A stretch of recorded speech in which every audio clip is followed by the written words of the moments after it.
Добрый вечер. У нас сегодня в гостях историк, профессор Заидин Курманов, экс-спикер Джорку Генеша. Спасибо, что пришли к нам в студию. Спасибо вам.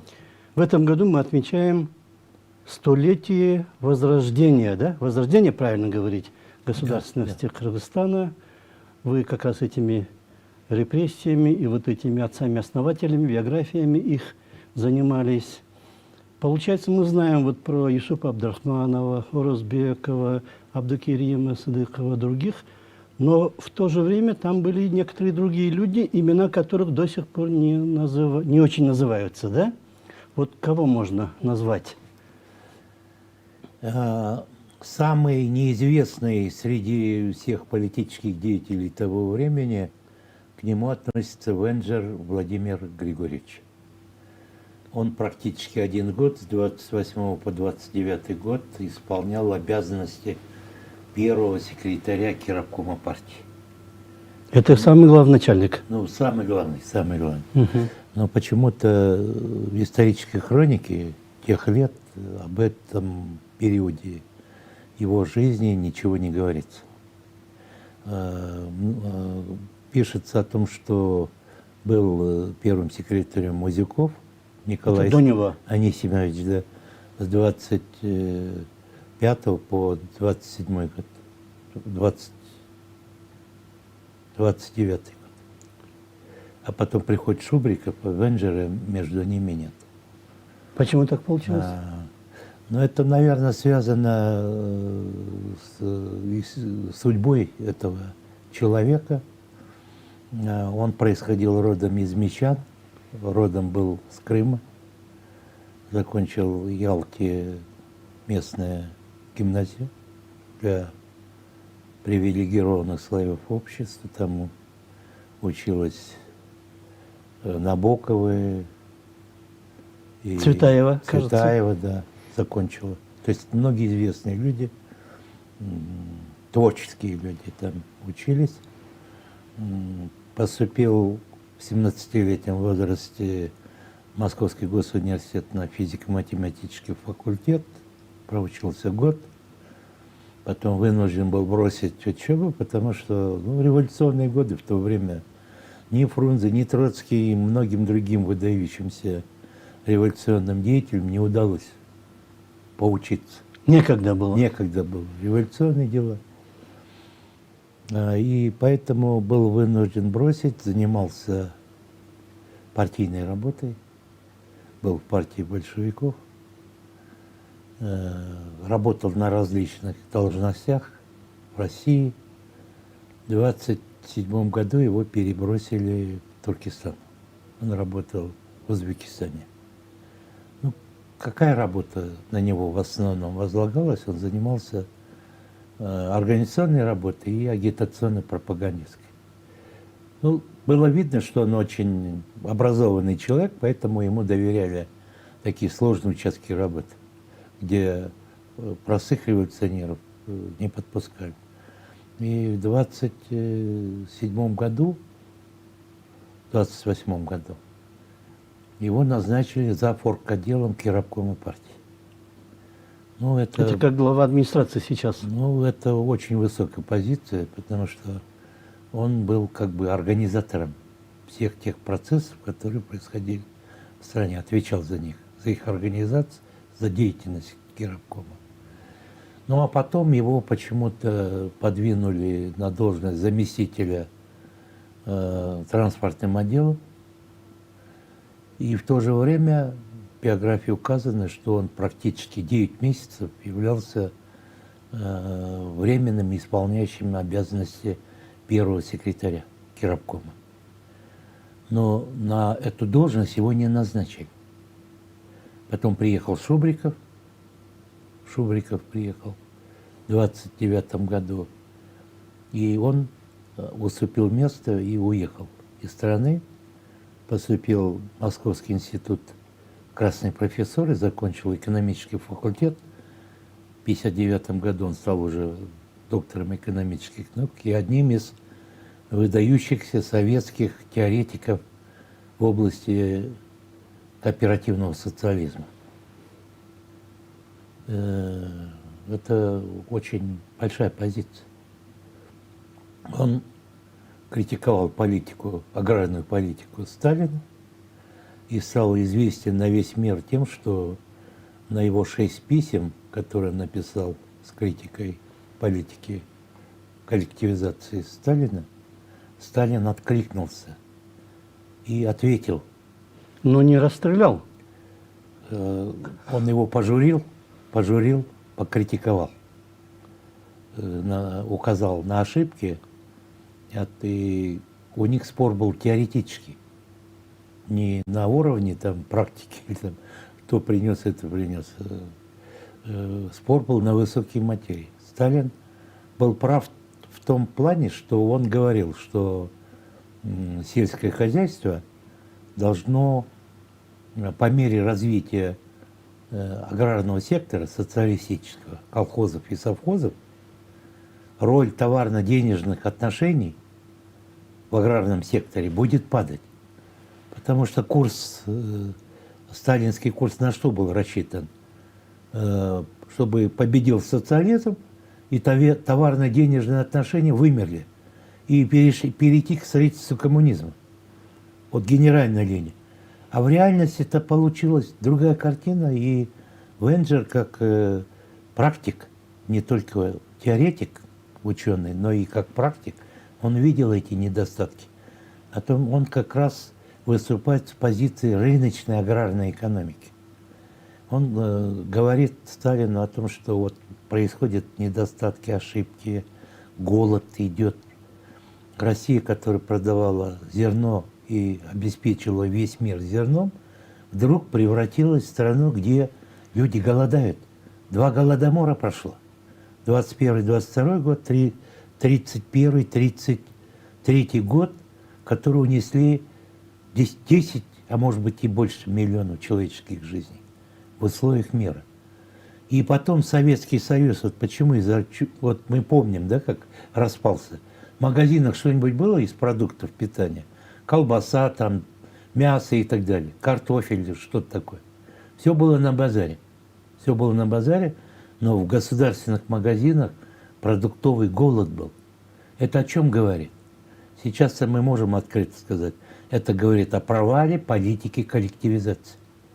Сделали коллективизацию для того, чтобы накормить село, город, а в результате страна была обречена на товарный голод. Понимаете? Вот сейчас мы об этом открыто можем сказать, поэтому критические замечания, те теоретические, Венджер написал около 24 книг, они показывают, что он был прав, что его замечания были абсолютно верными.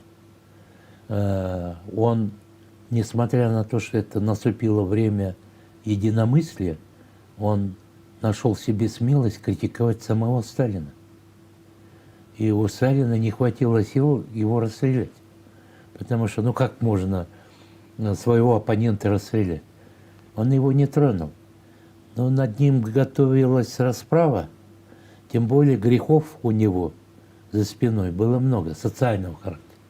Его брат был врангелевец, Офицер, да? офицер у барона Врангеля, погиб во времена Красного террора. У него происхождение было мещанское, он был дворянин. Он закончил привилегированные дворянские учреждения.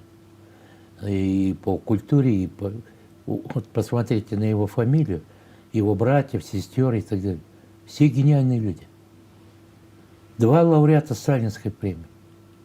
Ирина Венджер, его сестра родная, документалист, классик советского документального кино. Угу. А другая его племянница, она лауреат Сталинской премии, выдающийся советский писатель, поэт. Я уже не говорю о других. Практически все выпускники МГУ. Работают в 2 сферах. Математика, геология, физика. То есть И вот он, когда был в Кыргызстане, да, он помог вот Юсупу Абдрахманову, Абдукериму Садыкову, или как там было? Вы знаете, я как раз писал свою диссертацию кандидатскую. У меня не хватало, тогда компьютеров не было, интернета не было. У меня катастрофически не хватало информации о Сыдыкове, о Арабаеве, Абдрахманове и многое другое. Они же были под запретом, абсолютным Да. запретом. В то время. Да, и никакой информации не было. Но по моим документам проходил какой-то венджер, зав. Орготделом. И я как-то, когда Институт экономики и Институт истории поселили в одном новом здании на улице Профсоюза, В Москве. в Москве, станция метро Профсоюз, я шел там на сектор, на обсуждение там, секторальных проблем, смотрю, там доска подсчета, и там висит венджер Владимир Григорьевич, доктор экономических наук, там главный специалист, главный ведущий научный сотрудник. И я был обрадован, потому что он как раз, он жил и работал в то время, когда творили Сыдыковы, Арабаевы, Айдарбековы и Абдрахмановы. И я побежал в приемную института, спросил, где и как можно найти этого человека. Ему было тогда 86 лет. Мгм. Он ровесник Абдакерима Сыдык, в 1899 году родился. И они сказали, конечно, Владимир Григорьевич здравствует, он продолжает работать и писать книги. Последнюю книжку он выпустил в 1990 году. И я пошел, дали мне его телефон, я позвонил там. Он любезно согласился меня принять, и мы с ним встретились, и он мне столько много интересного рассказал. Про те времена, 20-е годы. Да, про 20-е годы, которой нигде нет. Потом я искал, где, какая информация.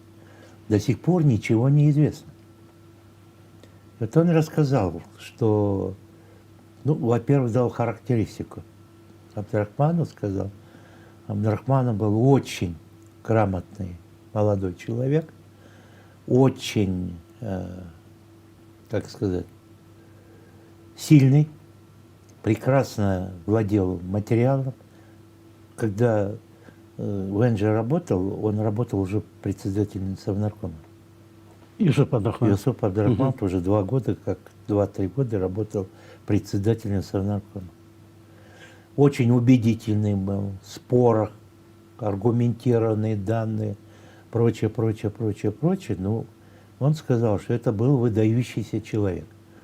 А до его реабилитации политической в 1989 году Абдрахманов еще целых 5 лет. Он практически говорил о враге народа Абдрахманове, который еще не был реабилитирован. И это оставило у меня такое впечатление, еще перестройка не начиналась. И я подумал, как же этот человек может, работая в Киракоме, будучи сталинским назначенцем, вот так доброжелательно отзывается о Джусупе Абдрахманову, который в наших книгах проходит как один из самых главных врагов советской власти. Ну вот он сказал, что замечательный человек, что другом его был Виктор Петрович Шубриков, первый секретарь, который приехал, что они дружили. Уже после Венджера? Или... Да, после Венджера. Мгм. Приехал как раз это, и Венджер за орготделом работал, и потом через год уехал. Мгм. Мгм. И что Венджер, точнее, Владимир Петрович Шубриков, когда Абдрахманова сняли с работы в 1933 году за срыв хлебозаготовок, то Он фактически он спас от казахов. голода казахов, да. От голода. Ну, партийные органы не могли его снять с формулировкой, снять с работы за то, что он предотвратил голод среди казахов. Это же бы никто не понял. А так его сделали так, потому что он вот этот хлеб, который нужно было отправить на экспорт за рубеж и взамен получить трактора и комбайны, он этот хлеб раздал казахам и киргизам. Голод-то уже у нас начинался. И это спасло киргизов и беженцев из Казахстана, там около 200 тысяч человек прибыло в Кыргызстан. Спасло от голода. И это событие, ну, естественно, ему не простили. Промолчали, когда он взял на себя смелость и хлеб разбронировал, но заранее он, Шахраем, Исакеем, другими партийными руководителями Кыргызстана договорился. Сказал: ребята, ответственность я беру полностью на себя. Вы тут ни при чем. Так что поддержите, не мешайте. Я все сделаю. И он все сделал. Ну, потом, когда снимали с работы, естественно, всех сняли с работы. Но он пошел на грани расстрела ушел. Из партии там хотели исключить, там ограничились выбором, строгим партийным выбором. И вот в 1933 году Шубриков, он уже в это время уехал из страны, он работал в Средневолжском районе, в Куйбышеве, первым секретарем обкома партии, Куйбышевского обкома, Средневолжского.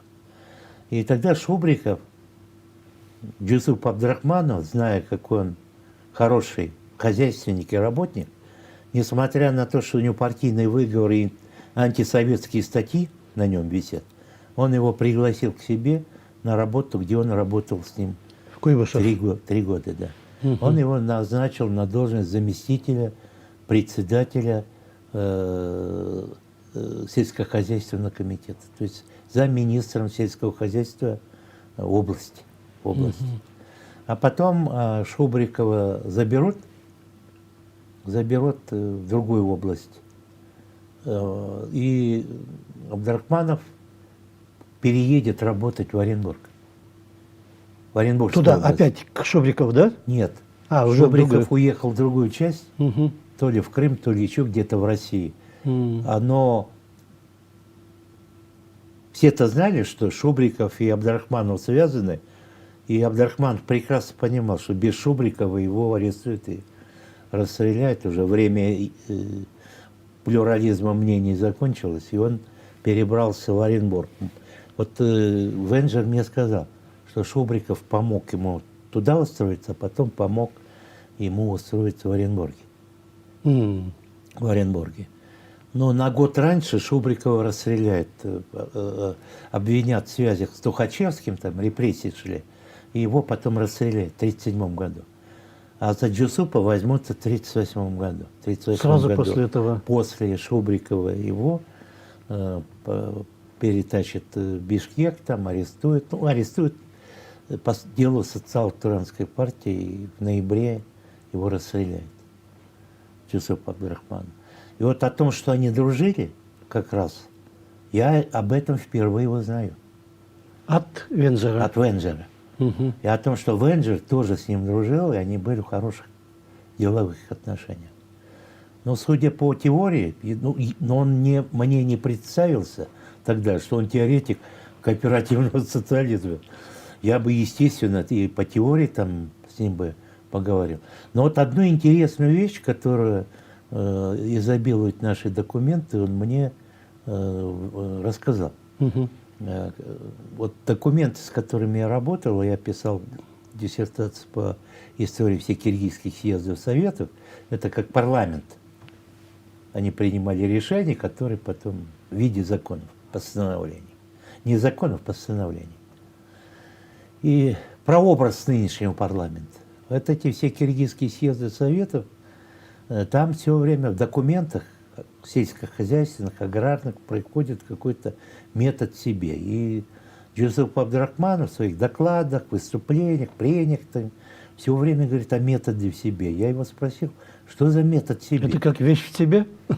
Метод в себе. Гегелевская. Да. Ну, что-то подобное. Термин, непонятный термин, аграрный термин или экономический. Он рассмеялся, сказал, это, говорит, дело в том, что с коллективизацией сельского хозяйства нужно было поднимать качество животноводства. А скотина, животина в Кыргызстане была в очень плохом состоянии. Качество киргизской лошади, киргизской коровы, киргизской овцы было из ряда вон выходящее. На овце не было шерсти, не было мяса, лошади были слабые, не ходили и так далее. Коровы тоже. То есть было предложение улучшить сельское хозяйство, животноводство посредством закупки в Австралии, Новой Зеландии и других сельскохозяйственных аграрных странах лучших пород австралийского и новозеландского скота. А денег не было. И денег правительство Российской Федерации не выдавало. Никогда не хватало денег. И тогда Джусуп Абдрахманов вышел с методом себе. То есть он говорил, давайте собирать лучшие образцы киргизской лошади, между собой спаривать их и получать хорошие потомства. Селекция. Тоже селекцию, да, селективную работу проводить. И то же самое и с киргизской овцой, киргизской коровой и так далее, и так далее, и так далее. И этот метод, он прижился, он получил развитие, появилась киргизская лошадь, которой мы сейчас хвалимся, выносливая, по горам, которая бегает, как киргизская овца, которая дает много шерсти и мяса, без привлечения вот этих инвестиций. И вторая часть, он говорит, почему там шла борьба в Кирабкоме партии против Джусупа Абдрахманова, выступали некоторые аграрники, они обвиняли его таким образом в национализме, что он не хочет там, он держится за киргизскую корову, за киргизскую лошадь, не хочет ее смешивать, хочет ее сохранить. Таким образом он проявляет буржуазный национализм. И он говорит, я Джусупу об этом говорил, он понимал. Я ему говорил, что надо быть очень осторожным. Сейчас, особенно 30-е годы наступил, перелом шел в сельском хозяйстве, коллективизация. За любую ошибку могли расстрелять, привлечь к ответственности. В то время уже КГБ перестало церемониться. Уже власть полностью находилась в руках Сталина. Вся оппозиция была разгромлена, посажена в тюрьмы. Троцкий сидел в Алмате, готовился к отправке в Мексику, за рубеж. А Венджер как раз в 1928 году приезжает на танцон Муся, любимая женщина Джусупа Абдрахмана. Она же тоже прибыла сюда именно в 1928 году.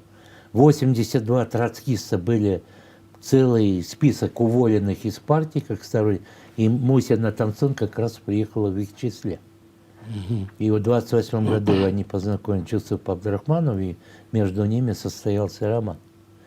Видите, приезд не случайен.